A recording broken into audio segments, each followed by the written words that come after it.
Hello, dear students. Myself, Gaganpreet Kaur, your subject teacher for FMM. So, as in the earlier video, we did our first chapter of the syllabus from your NCERT's book. So now, in this video, I'm going to start with your second chapter. That is primary and secondary market. What is the role of the primary market? To define the role of primary market, we first must have clarity that what a primary market is. It is a market for the new long-term equity capital. The primary market is a market where the securities are sold for the first time. Therefore, it is also called the new issue market.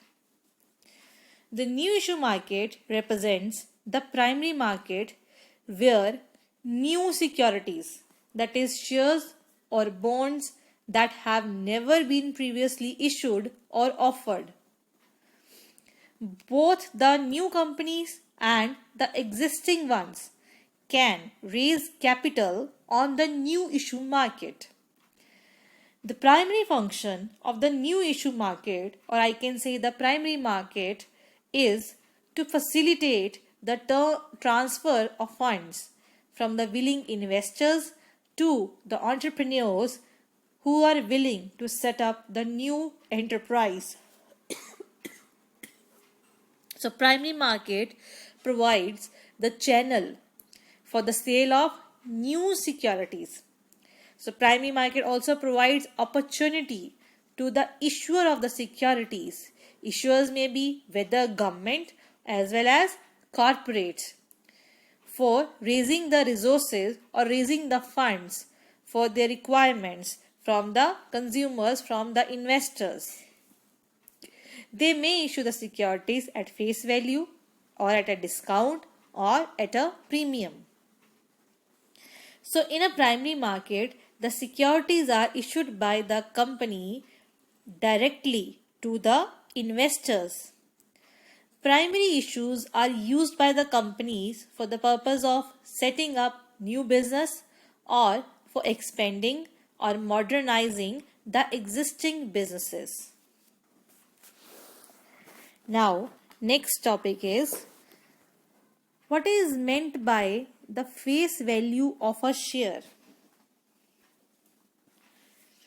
The nominal value or the stated amount assigned to a security by the issuer. The issuer company assigns a value to the shares or the debentures, which is called face value or the nominal value, or I can say the stated amount also. When the issuer issues share certificate, it shows the number of shares and its original cost, known as the face value. For example, when a share certificate is issued by the company, it says you are the holder of for example 500 shares at the rate rupees 10 each. So in this case, that is rupees 10 is the face value. In case of bonds, the amount which is paid to the holder at the time of maturity is called face value. Generally, the face value of the shares is very small, but say amount maybe it may be say 10 rupees. I am talking about here about shares face value. In case of share, the value is very small. The face value is very small. For example, 10 rupees, which does not have any effect on the market price of the shares. The shares are quoted at a higher price in the market, say for rupees 100 or rupees 1000, or as the market decides. And for the case of debentures, the securities, debt securities like debentures, face value is the amount which is repaid at the time of maturity. So, in case of share, the face value is very small, say rupees 5 or rupees 10, but it doesn't have any effect over the market price of the shares. And if we talk about the debentures face value, so in case of debt, the security like debentures face value is the amount which is repaid at the time of maturity of the debentures. Next is, what do you mean by the term premium and discount in a security market? Securities are generally issued in denomination of rupees 5, rupees 10, rupees 100. This is known as face value, as we discussed in the above paragraph, that it is a par value. When a security is sold above its face value, it is said to be issued at a premium. Supposingly, a company is free to sell its share at a premium, that is a price higher than their nominal value. Like for in the example, the face value of a share is rupees 10, but the company issued it for rupees 12. So the difference between rupees 10 and 12 is 2 rupees. This 2 rupee is the premium price. And if it is sold at less than its face value, then it is said to be issued at a discount. If a company issues share less than the face value, it is called discount. But now, according to the Companies Act 2013, a company cannot issue shares at a discount. Normally, issues are made at a premium. Next topic is issue of shares.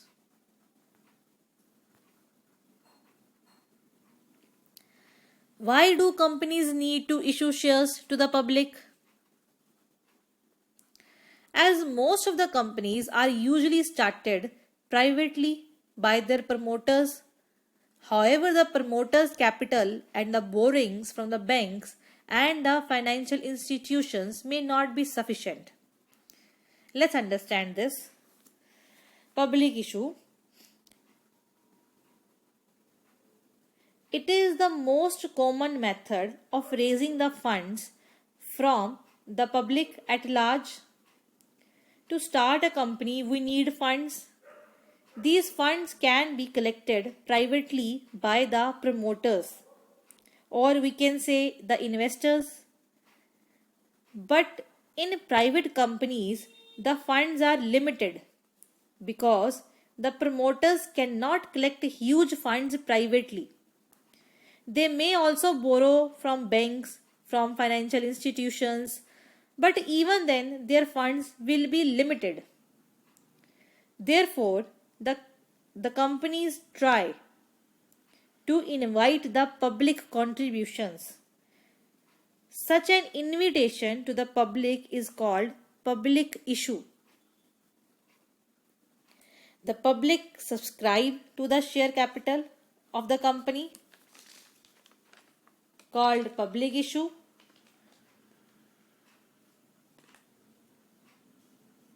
And once this is done, the company allot shares to the applicants as per the prescribed rules and regulations laid down by the SEBI.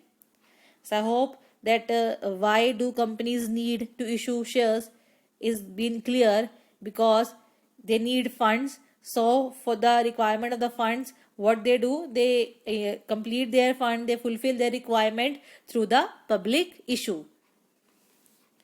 The next is, what are the kinds of issues?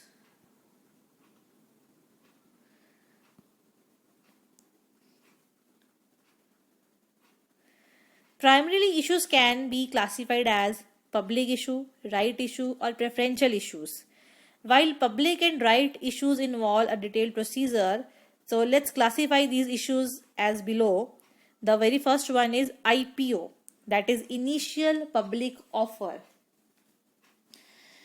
When the company issues its securities for the first time, to the public either by a fresh issue or by selling the existing securities, it is called an IPO. So this paves the way for listing and trading of the issuer's security. Next topic is FPO, follow on public offering, or we can say further issue. Any issue of the shares to the public subsequent to IPO.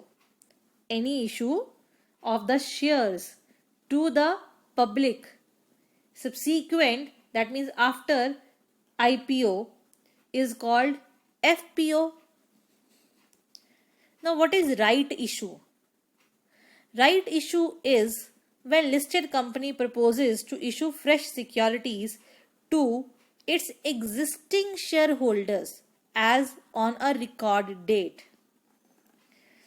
So when a listed company wants to raise further capital from the public but does not want to dilute the stake of the existing shareholders, so the existing shareholders are offered new shares of the company in proportion of their old shareholding is called right share, that is right issue.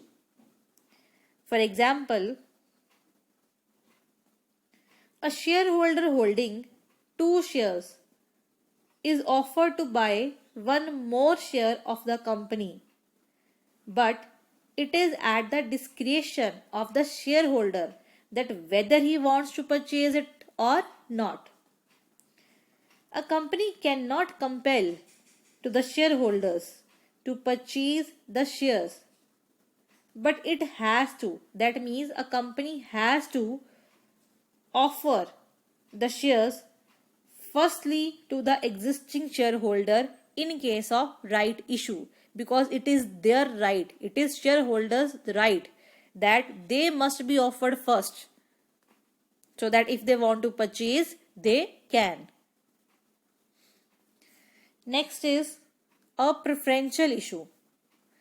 A preferential issue is an issue of shares or convertible securities by the listed companies to a selected group of persons according to section 62 of the Companies Act 2013.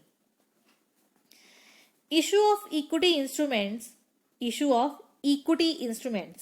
by a listed company to its pre-identified investors who may or may not be the existing shareholders of the company at a predetermined price is called preferential allotment. It is the fastest way for a company to raise equity share capital.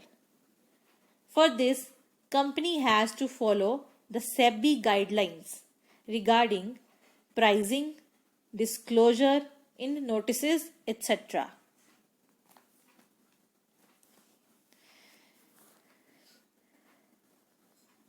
Next topic is what is meant by issue price. The price at which the company's shares are offered initially in the primary market, as we have studied about the primary market.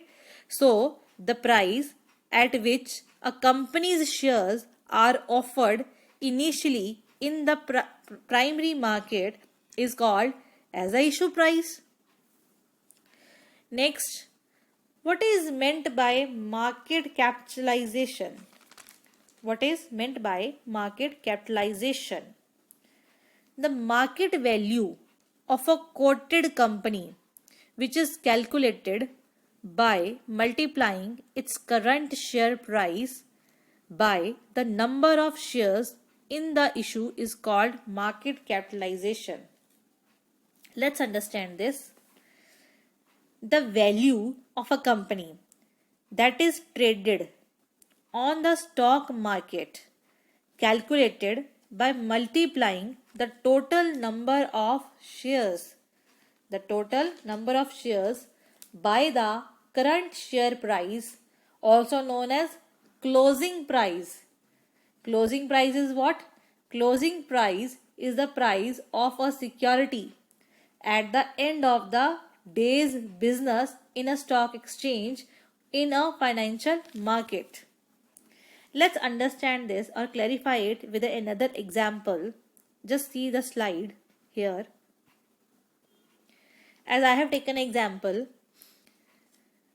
the total number of shares, supposingly, the total number of shares of a company are 50,000 and the closing trading price in the stock exchange, that is at the end of the trading day, is rupees 100. So what will be market capitalization? It will be the number of shares multiplied by closing trading price. That is number of shares. How many shares are there? 50,000 shares I have taken in the examples. So number of shares are 50,000 multiplied by the closing trading price. What was the closing trading price? It was rupees 100. So market capitalization is 50 lakh. I hope this example will clarify your doubts regarding market capitalization.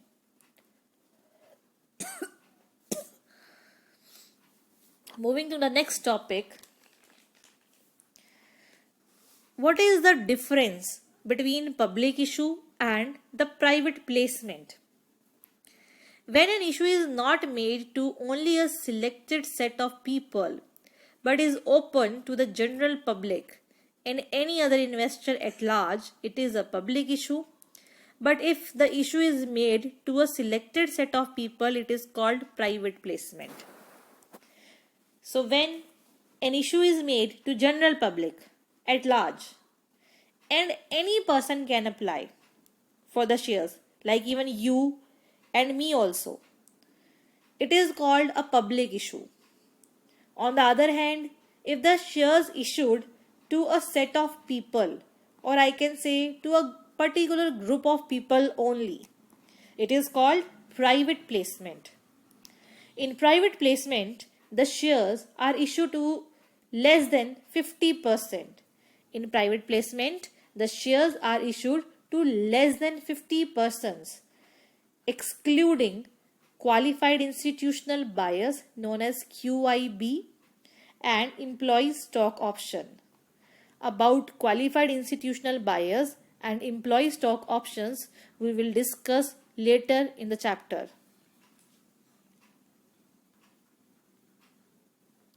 Next topic. What is an IPO? That is initial public offer.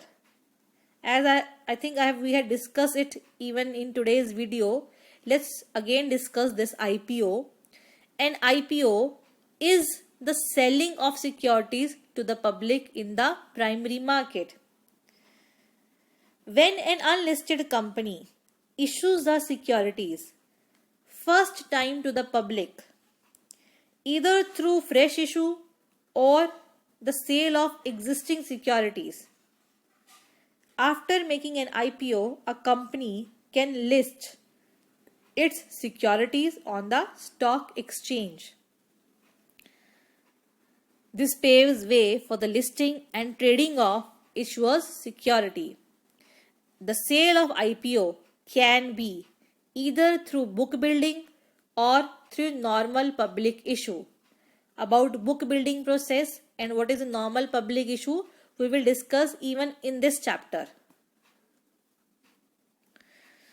Now next is, who decides the price of an issue?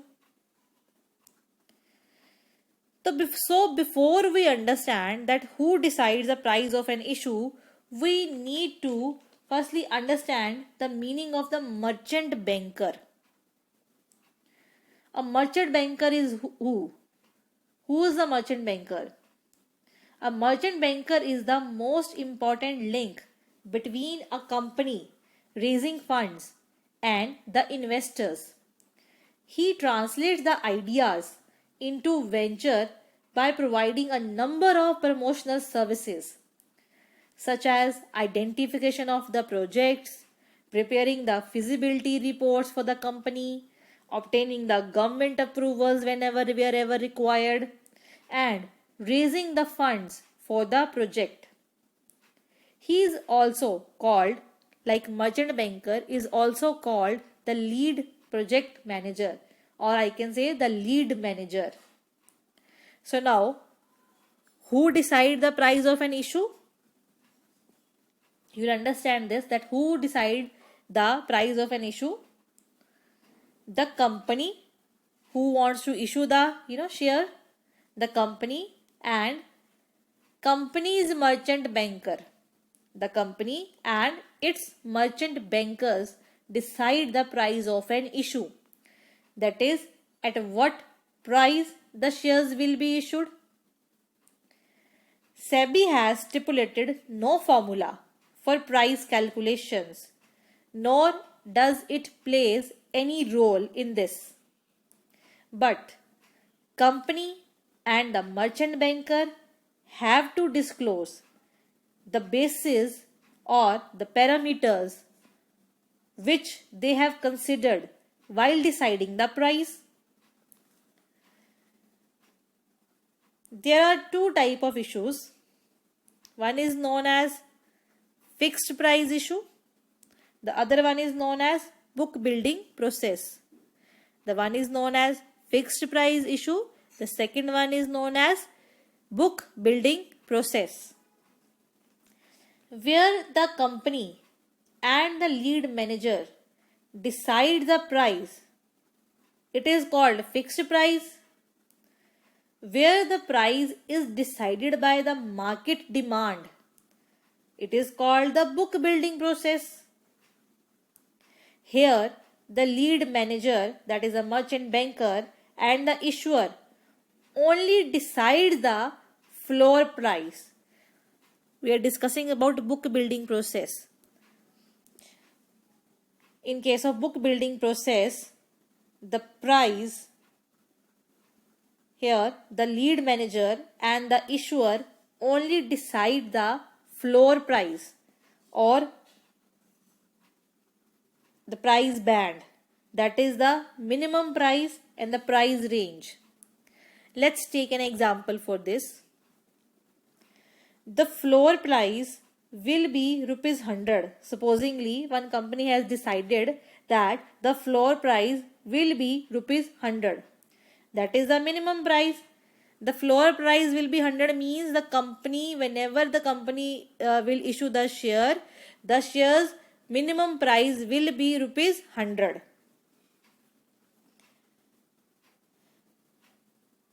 Now next take for example, the price will be between 100 and 150. Supposingly, if a company decide the price will be between 100 and rupees 150.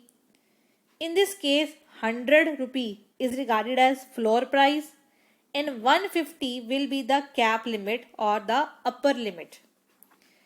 The investors have to bid in between. The investors, like shareholders who wants to invest in the company, who wants to purchase the shares of the company, the investors have to bid in case of book building process.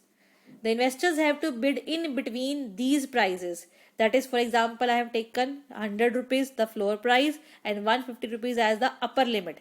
In between rupees 100 to rupees 150. That means they can have any bid. Supposingly, one may have a bid of rupees 110.